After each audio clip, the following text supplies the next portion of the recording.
The trigger, it's picking up. Lucha Bros versus Young Bucks. Many have tried. It was a DDT Daniels, collectively known as SoCal Uncensored, or SCU. You are listening to the All Elite Podcast, and it is the worst podcast I've ever been on. SCU later. What's going on? Welcome back, All Elite family, to another exciting edition of the All Elite Podcast, Wednesday night main event edition. We are back for another episode of Wednesday night's main event, fresh off of Dynamite. AJ, what are your thoughts on the show? Closing out of it with Moxley and Jericho once again staring down. Looks like that's the feud that we're going to be going with. Yeah, I thought it was a solid show, and I wasn't sold on this feud at first. I wasn't sold on Moxley being the next big challenger, but I'm coming around on it. I think I like it. Yeah, I think that I was kind of there with you. I mean, there's no reason not to utilize Moxley as that guy. It just, you run into that issue of utilizing too many WWE guys, not really doing the thing with Omega. That's a valid complaint for people to have.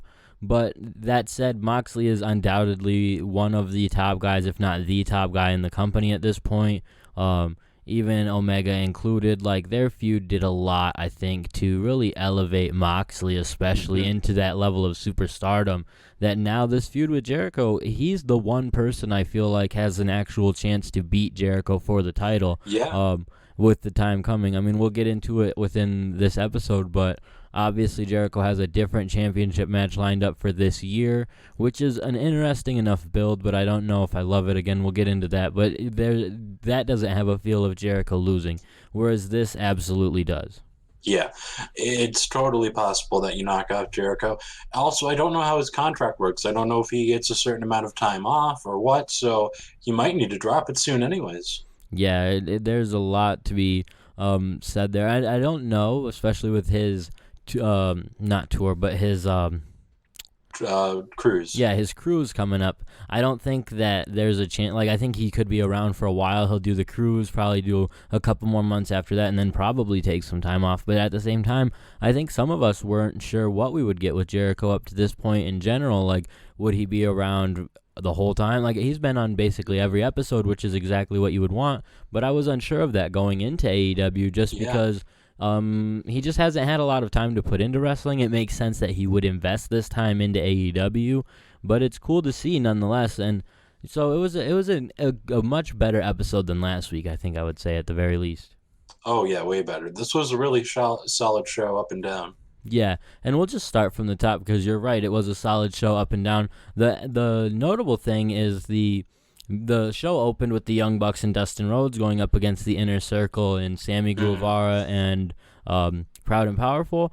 It was interesting to note because that was announced as the main event for this week. At least that was the impression that I had with this match. But it turns out this is going to be the opener, something you and I think, asked for, actually, that we would said this would be a much better opener, and it was. It was a fantastic opener.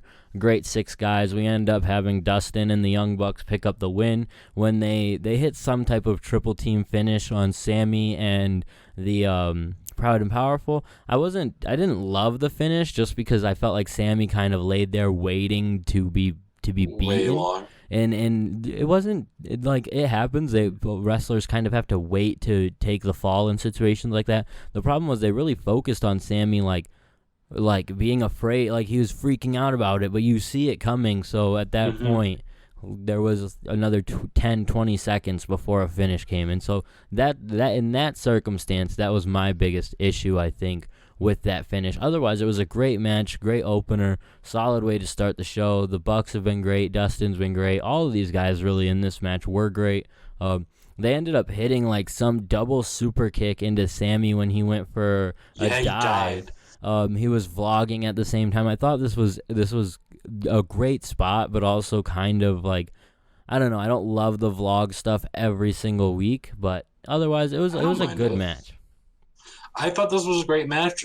Justin was flying, dude. He did a spot to the outside that the camera did not get, which I was upset about, but he also did that crossbody, and he also did a fucking destroyer. Yeah, so Dustin continues to be a solid hand. It's tough to really get too far behind Dustin really getting a solid run. He's someone I would like to see putting people, and this was fine. This was a fine position for him. You could potentially build to him versus Sammy or something. but I still just he's great, and he's been great, but he will always have that weird feel to me in AEW, that he just can't really get over that hump, I don't think. Yeah, And I would it's prefer hard. it that way. I get it, and I agree. It's hard. He's older, and it's kind of sucks because most of his career he was glossed over, and so now you're like, it's cool that he gets his chance to shine, but it's also on the other edge of the sword. Just he's older, and there's other guys to be putting over. Yeah, exactly. So he does get a chance to shine within AEW. He puts on these great matches, especially these tag team matches where he's not the focal point. He just sort of gets an opportunity to shine and do some really great stuff, which I love. Dustin's been doing a great job. So solid opener. And from there, we go right into the match that you and I had predicted as being a potential match of the night candidate, Fenix versus Trent. What a solid match here. These two went about 11 minutes as well, and it was a solid match. They really had you believing that Trent could pick up a victory here. Yeah, I thought he was. Yeah, there was a couple times I was biting into it. Instead, we have Fenix. He counters into a cutter, and then he hits the Black Thunder driver to finish the match, which was like a muscle buster variation. I think Jim Ross was trying to call it. What was he trying to call it? The Mexican muscle buster. I'm not sure if that's what Fenix was trying to call it. Tell him to call it, but. That's what Jim Ross had said. I think he had alluded to the fact that Fenix was calling it that. So who knows? Maybe that's the name of the move. But it was a solid move nonetheless. Fenix picks up the win. Good match. I really like seeing Fenix get this opportunity as a singles. Crazy good match. And exactly, Rey Fenix in the singles division would be so awesome. It's great that the Lucha Brothers are around and tearing it up. Trent, too, though. Trent is also in phenomenal in singles matches, and he's been proving that over and over again.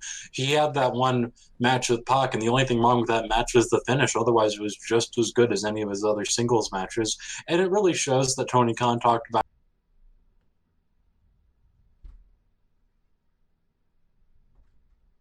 positioning Trent to kind of have that singles run. Yeah, I think that it's cool to see that we could get that singles run for Trent down the line, and I think this is a good setup to it. Give him a lot of solid singles matches, a real opportunity to show people that he can do that type of thing, and they mentioned it quite a bit on commentary with Excalibur and stuff like that, discussing the fact that he's primarily known for his tag team work, but this opportunity in the singles division has done a lot for him, and it's been seen with these matches with Fenix and Pentagon.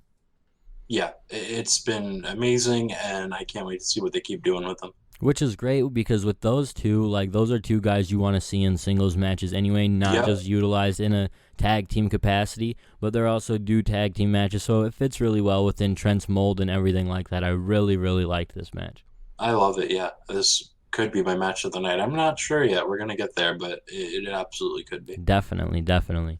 From there, we get Tony Schiavone. He's in the middle of the ring. He's ready to interview Cody. Cody comes out. We get the whole rundown of what happened last week with the Blade and the Butcher, talking about how he just doesn't have anyone there for him, why he was able to be saved in the first few weeks of AEW, but now none of his friends are there, and no one is there to really help him out, which is pretty blatant, like you've seen it last week. So it was cool that they referenced that. Cool that he referenced why MJF obviously wasn't there to save him, his best friend. He had lost that person there, and instead gets killed by the Blade and the Butcher. From there, he just talks about how he wants MJF in a match.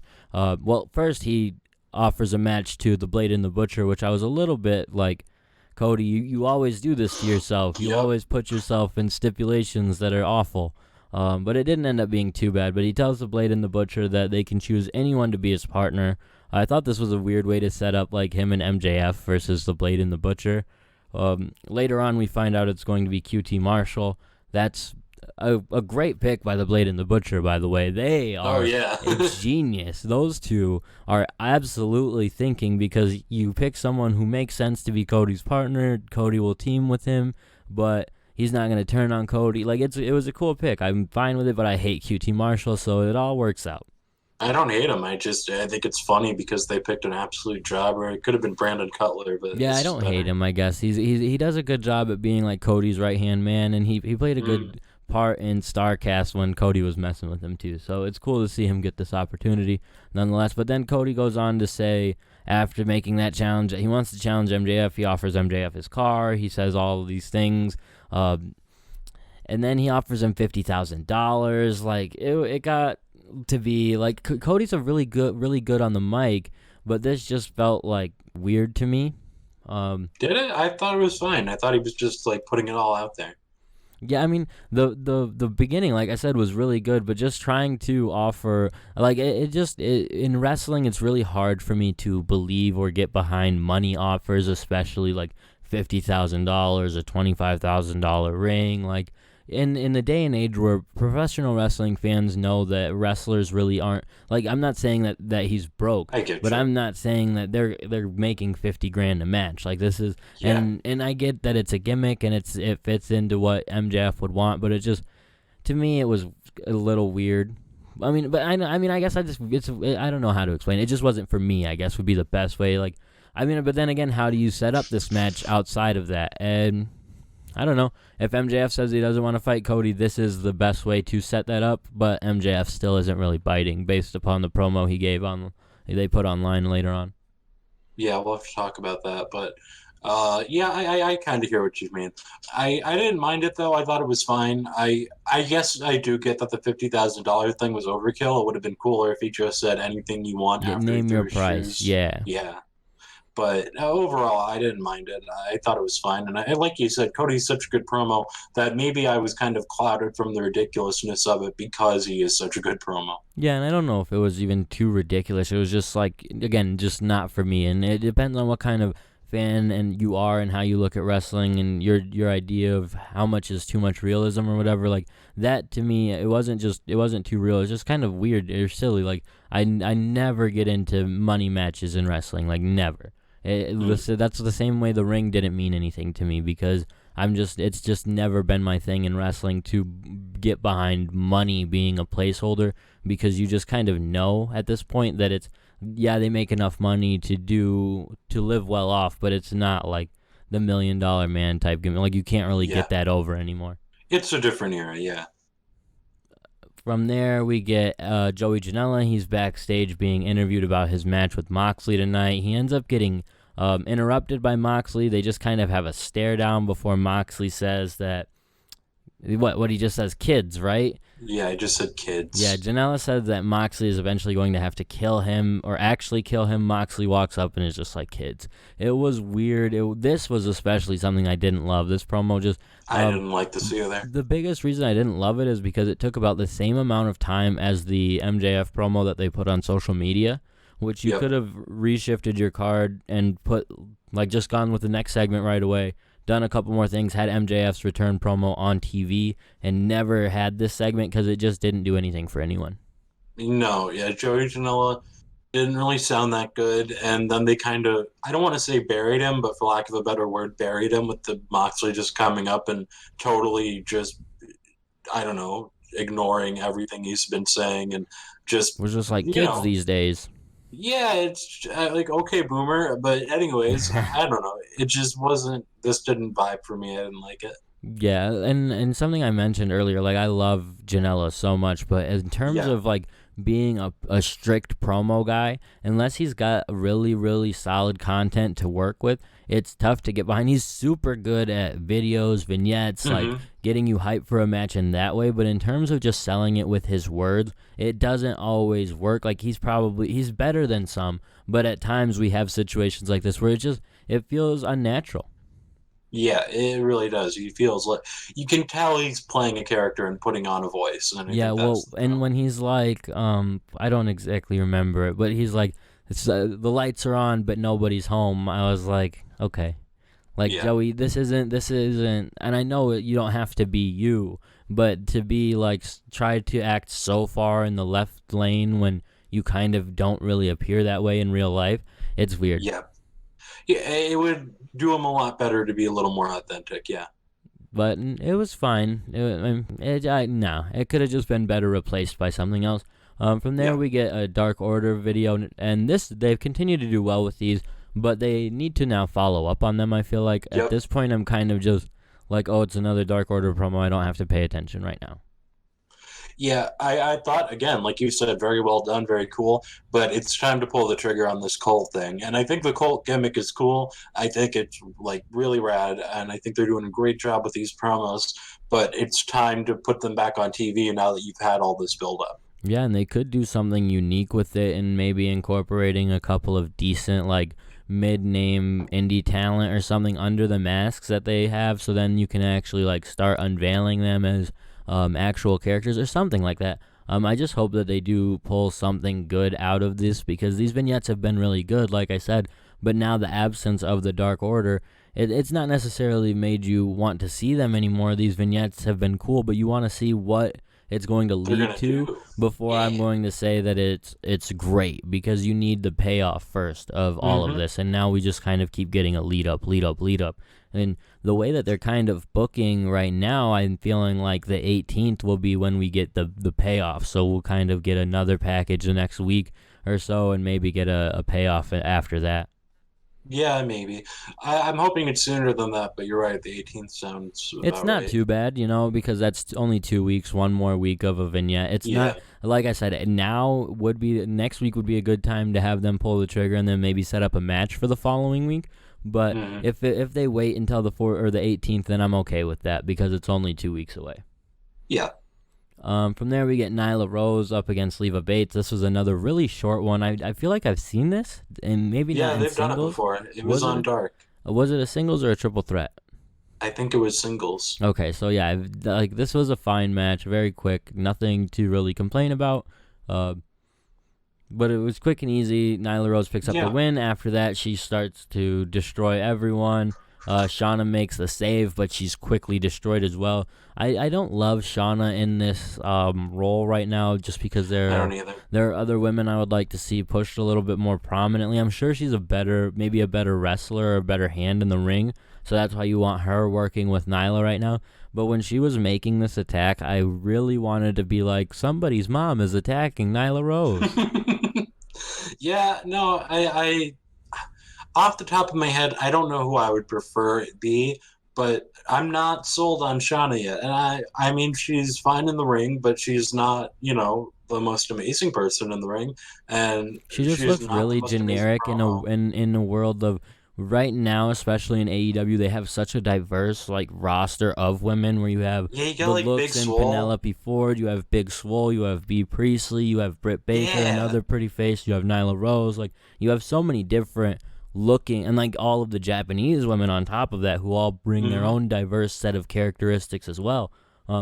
So you have such a diverse roster that, again, I don't mean it in a rude way, but she just kind of was regular. She looked like a regular person. Does. Like just a normal person was in the ring attacking Nyla Rose, and that was, to me, where Shauna just didn't look the best. Maybe that's where you don't always have someone make the save in Street Gear. Maybe that's why it's better to be in wrestling gear to make that save. But nonetheless, they did a good job at destroying everyone, making Nyla continue to look good, and sort of teasing the idea of Nyla versus Britt again down the road. And I think she's, after attacking Bryce on the commercial, suspended from wrestling next week or something, but I don't remember for sure. Yeah, which I think is fine, because they'll probably replay it again next week and then sort of build to her return. But they have to stay consistent with this, or it could be a problem where people will forget about Nyla Rose, where if you just suspend her for, say, a month and then try to bring her back in a month, you've done such a good job at building her over the last couple of weeks that I understand the suspension angle, but you have to be careful in how you go about it, I feel. Yeah, I think so too. It's cool they're doing that, though. Yeah, it's a decent angle and a good reason to not necessarily hotshot her into a championship match where she might necessarily be on the road to. This might have been a big mistake for Nyla Rose if you think about it from that perspective, where she would be almost in line for a championship match, especially with Hikaru. We'll get to her match in a little bit, but obviously coming up short later on in the night. So Nyla really could have been looking at being a potential number 1, number 2 contender. Absolutely. For the women's championship, staring down Britt Baker. Britt Baker terrified at this point, seeing this destruction. So instead, she ends up suspended. So just a bad move by Nyla in that sense, but otherwise looked very dominant as a performer. So I'm excited to see that they've continued to do well with her. Yeah. And then we have Le Champion, Chris Jericho. He comes out with Jake Hager. These two, this was the setup of a interesting match, AJ. I don't know how I feel You about don't this. like this, and I do. Let's just be honest, because I'm pretty sure that's what we're going to end up talking about. That's pretty much where we're at. Jericho comes out and announces that he's contractually obligated to wrestle one more match in 2019. He brings out a new rendition of the list. People really pop for this, and then he starts just running down people he's not going to face by the end of the year. And it was cool to see because it built up the anticipation of me saying, oh, it could be Darby. He eventually names Darby as one of the people he's not going to wrestle, which was cool for Darby to get that little bit of a rub, I feel like. Then Jericho ends up being interrupted by the Jurassic Express. Jericho cuts off Luchasaurus and says that he's not going to wrestle. No dinosaurs. Yeah, no dinosaurs. He's not going to fight Marco Stunt either. From there, Luchasaurus actually grabs the mic. He starts acting like he's going to talk like a dinosaur for 1 second. They had me like legitimately annoyed. They did, yes. And then he said exactly what I was thinking, like, I can talk, right? And Luchasaurus just explained the fact that they're not going to be the ones going after Jericho. Jericho comes to the realization that they're saying it's going to be Jungle Boy, so we get Jungle Boy versus Jericho set up for the 18th. Yeah. I am happy with this. I've been wanting Jungle Boy to be booked better. I've thought of him as potential main star for a while, and they haven't been booking him. I don't like the fact that he hasn't been built up as such, but if we're going to do it, then fine. Let's just start doing it. I don't mind hot-shotting him. No. Yeah, see? I understand your opinion, so I'm not going to argue on it. Here's my biggest issue right now, and it's a tough one. Because Jericho versus Darby, Jericho versus Scorpio, Jericho versus Jungle Boy. None of these matches did I go into them feeling like Jericho had an opportunity to lose. None of them did I feel like any of these guys had really been pushed enough to win. So now we're going into the third version of this before he defends against someone else I feel like he could actually lose to. So it just feels like it doesn't. I don't feel like it really does much for Jungle Boy in the long run, because unless he has like some 30-minute classic with Jericho on the 18th, because he didn't, like, if they had done a number one contenders match for next week or anything to set this up, it would feel so much better, because he has no singles wins, none. No wins probably either. No wins in general, and he's definitely been pinned before. So what reason? Like, and for Jericho, yeah, it makes sense to be like, yeah, sure, if I have to fight someone, I will fight you because you've lost. But like, oh man. I'm looking at this like The Undertaker and Jeff Hardy. That's what I'm seeing. Like you said it, I'm expecting this match to be crazy, to be long, and for Jungle Boy to get a huge rub from it. And if that doesn't happen, I will eat my words. Well, yeah, the match will be good, and he'll look good, and he'll come out of it looking better. But I'm just saying, like, they could have built this. They had so much time. They could have given him a couple of tag team wins. They could have, and they should have. A pin over anybody at this point. A regular singles match against Cutler. Yeah. On Dark or anything. Like, instead, we didn't get any. He just lost and lost and lost. And now they want to pull the trigger after they realize that they've been messing up with it. Or this couldn't have been intentional. You can't tell me you wanted to intentionally book him to lose over and over and over and then set up a match with him. And the biggest issue I have with it is it doesn't matter because they're still building to Moxley versus Jericho at the end of the show. I hear you, and I get it. And I'm not saying you're wrong. I'm just saying I like it. And you know how much I hate matches where you go into it knowing who's going to win. Because it feels like such a waste of time. And I love Jungle Boy. I love the idea of him getting a surprise victory over Jericho. If this wasn't for the title, it would be an option that I would say is possible. If it's for the title, it just kills it for me, man. Because Did they say it's for the title? See, and that's where I could be off. I could be too upset about it. But that was something I had interpreted, something that had been said on social media. So I don't know for sure. If it's just a regular match, then I take it all back, and then hell, he could win, and that would be exciting. But as far as if it's for a championship match, which I guess them building to Moxley and Jericho at the end of the show still sort of tells me that maybe it's not. which I would prefer that, and I like the thought of that. But if it's for the title, dude, I'm just so spent on that. I don't think it is, because I think he said I'm contractually obligated to have a match. He never said a title match. Yeah, and that's fair. That's fair. So I could be totally wrong. If that's the case, then I'm pretty much on board with you, where I think he could win, if you ask me. I mean, at this point, that's something that they would need to do with someone like him, and I think he needs to also have a match next week. I think he needs to have a match on Dark. I don't know the card for Dark. We haven't done our gimmick where we look it up at the very last second of the episode, but so that he needs to do these things, and they need to just do it now, and because you don't have any other time. Which if it's just it can't just be a promo next week. Even if it's a tag team win, a 6-man, him and the Jurassic Express versus the Inner Circle of some form, and he manages to pick up a pin on somebody. I don't really want it to be Jericho because they already did that. But maybe just pin anybody because he needs a win. So yes. But it was a decent setup, and I guess I should not be so overexcited about the fact if it's not a championship match.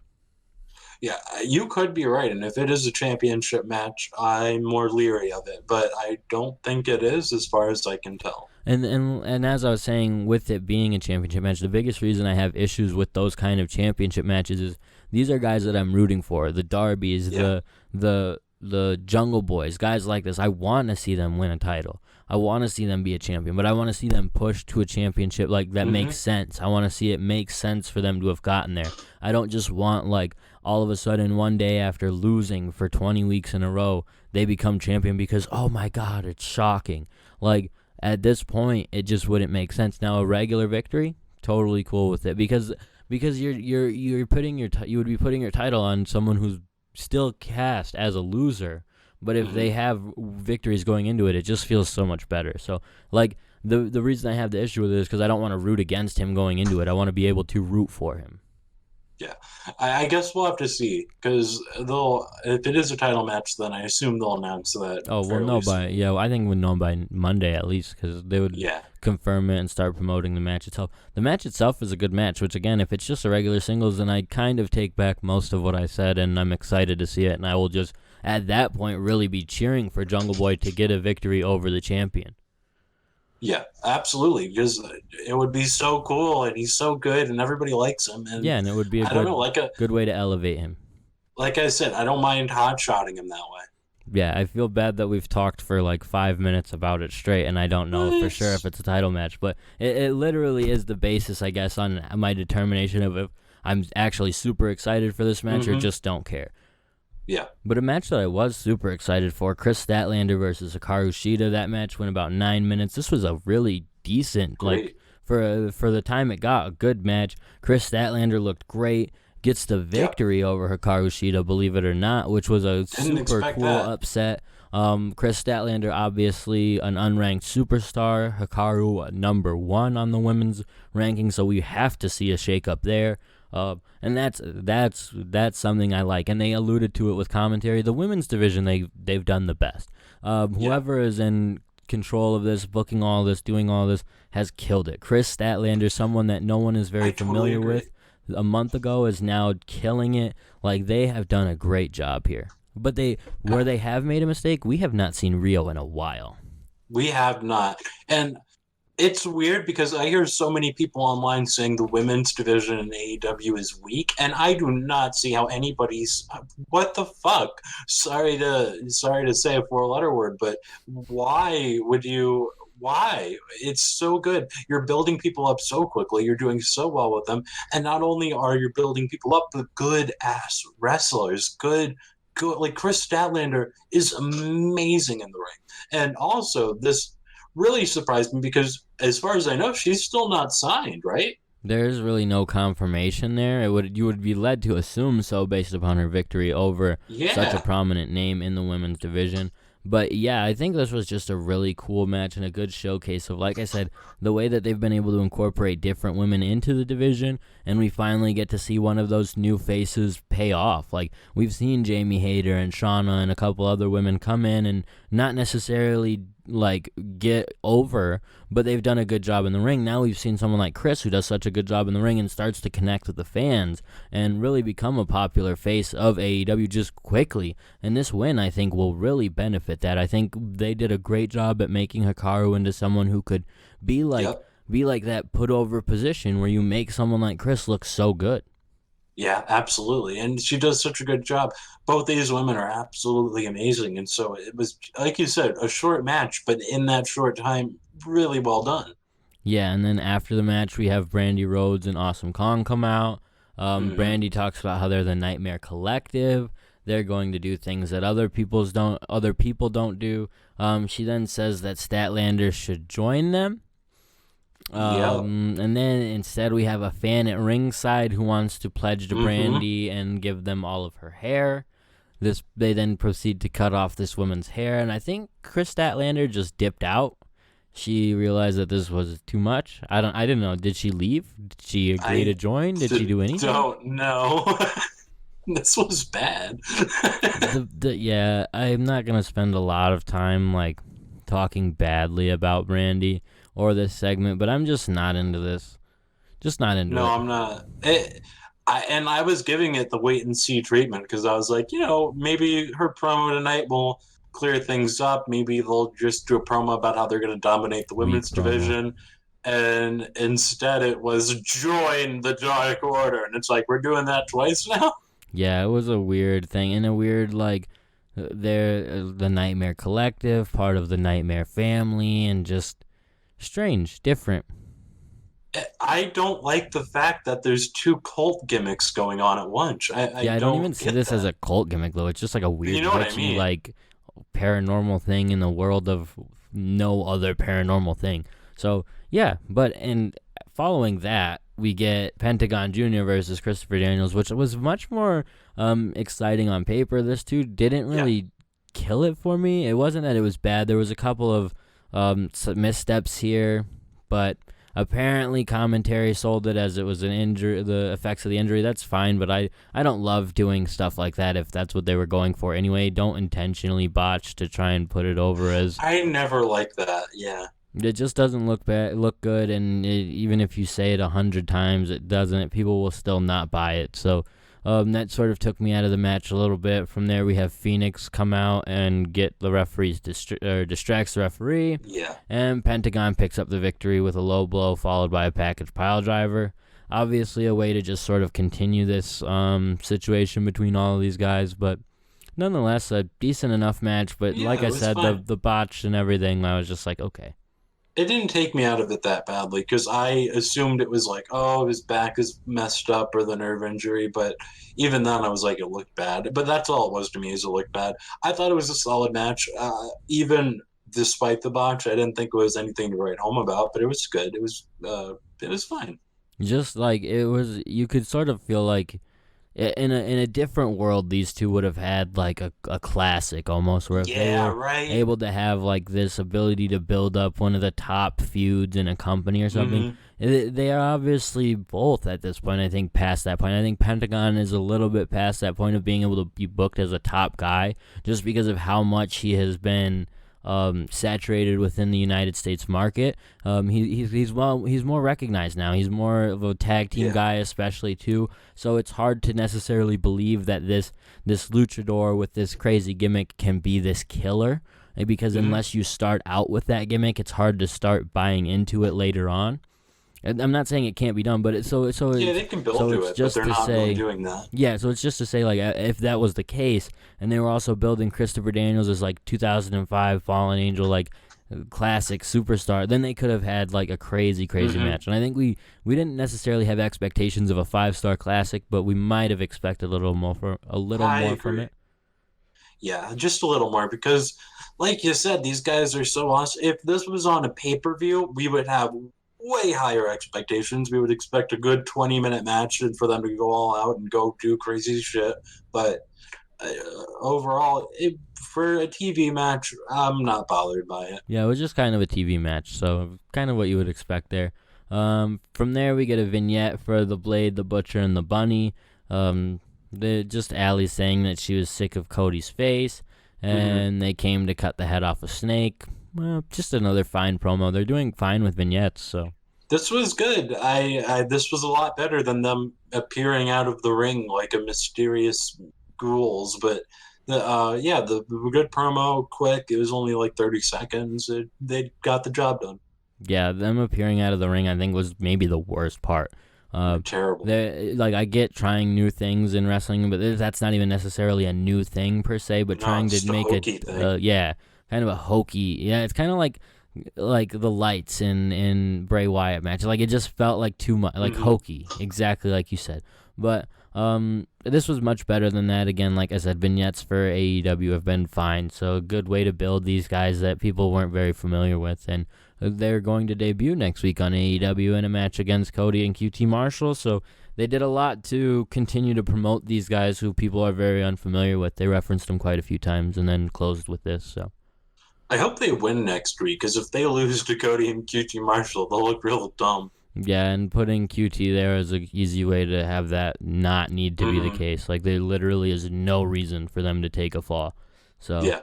Then we get the main event, Jon Moxley versus Joey Janela. We touched on it a little bit at the open of the show, but we mostly just touched on the end of the episode itself, not necessarily this match. The match itself was decent, you know. Janela did a good job. Moxley did fine. There was quite a few moments where I was kind of buying into a potential of Janela really picking up a victory or doing something crazy. It made me sad. Yeah, instead we got real sad when it didn't happen. It was a pretty sweet finish, though. Moxley ended up hitting that DDT on the top rope and things like that. So there was so many like cool different things. Moxley that table spot, dude. Yeah, dude. Janela coming from the sky because the camera didn't catch the proper angle, so we just see Janela falling onto Moxley through a table. I kind of liked it. Just, I know it wasn't the way it was supposed to be shot, but the fact that it was just Jon Moxley sitting there and then Joey Janela kills him. Shit, yeah. But a good finish and a good match nonetheless. I don't think it did the whole, like, I don't think it did the thing. You were talking about Undertaker and Jeff Hardy earlier. This didn't do that. This didn't really make Janela look like much, but maybe a kid going for too much, you know, biting off more than he could chew. Yeah, so. You're right. Janela really didn't get a lot out of this, and I wish he had. And I know AEW really, really wants to do this thing where there's no interference and there's no DQ finishes, but I wouldn't mind it every once in a blue moon if Jericho just came out and hit the Judas effect and we called for the bell. Yeah, right. It doesn't have to be every week. It doesn't have to be every month. Like, you can do it once in forever, because they have never done anything like it. They've never done DQ finishes. Just do one. It's not like Jericho obviously has beef with Moxley, and then you can give Joey Janela a win on record over Jon Moxley, and you can talk about that for as long as he wants. Yeah, I think they just don't want to run into a situation where they do it too much. So I can understand, like, you don't want to do it at all right now because save it for the exact specific moment, and maybe this just isn't that. Maybe that's the Jungle Boy versus Jericho match down the line. That could be, yeah. So, but I'm with you there, and I think that there's, if not that, then they should have given this more time to, again, just sort of show what Janela can do, and like maybe even more of a not necessarily give Janela more, maybe have him just take more and get destroyed and be able to kick out a couple more times or something. If he had kicked out of that paradigm shift and he had hit him with the second one, I would have been way more sold on this match. Yeah, exactly. That's the type of thing that, especially in AEW, you would hope would be where they would try to utilize that stuff to put someone over. Yeah.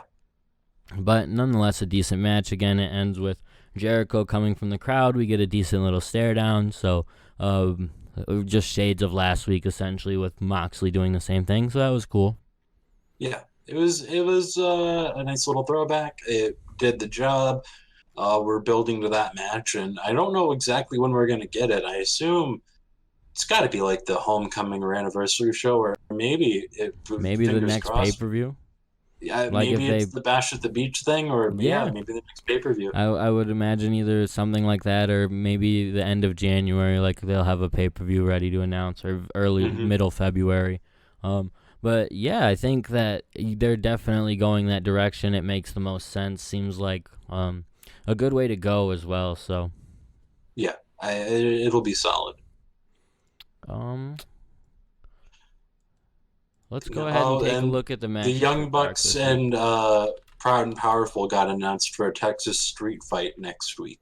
Oh, really? That's something we missed. Yeah, that's something they announced on commentary during the Pentagon Christopher Daniels match. Okay, that is an interesting match, actually. I was just thinking how they didn't have much announced for next week, but there is that and the QT Marshall tag team match. So, interesting to see how that's like a payoff match almost. Like, it obviously isn't. They'll continue that feud, but it seems like a payoff, you know? Yeah, it'll be a Texas street fight. It's going to be a crazy ass match too. So I'm down with that. It's cool they're using that Texas gimmick. Yeah, exactly. So that's cool. It's cool for the city or the state, I should say.